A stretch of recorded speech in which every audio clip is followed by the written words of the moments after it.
নতুন গল্প ভূতের চায়ের দোকান। রাতের বেলা পল্টু চায়ের দোকান দেখে পল্টু বলে, এই জায়গায় আগে তো চায়ের দোকান ছিল না। হঠাৎ হাসু চাচা এসে হাজির। হাসু চাচা চা খাবেন, একদম তাজা। পল্টু হকচকিয়ে, ওই মামা, আপনি কোথা থেকে এলেন? চা হাতে পেল পল্টু। পল্টু খুশিতে, ওফ কি গ্রান রে ভাই।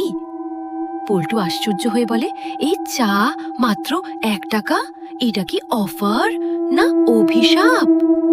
চা কাপ নিজেই উঠছে পল্টু। চোখ বড় করে, ভাইরে, চা কাপটা কারো হাতে নাই, আপনি কি জাদুকর? হাসু চাচা হাওয়ায় ভাসছে। পল্টু প্রচন্ড ভয় পেয়ে, ওরে বাবা, এই চাচা তো মাটিতে নাই, ভাসতেছে। পল্টু দৌড়াতে দৌড়াতে, আমি চা খাবো না ভাই, আমি ভাত খেয়ে ঘুমাতে চাই। দোকানে সাইনবোর্ড দেখা যায়, বোর্ডে লেখা, ভূতের চা দোকান, শুধু সাহসীদের জন্য।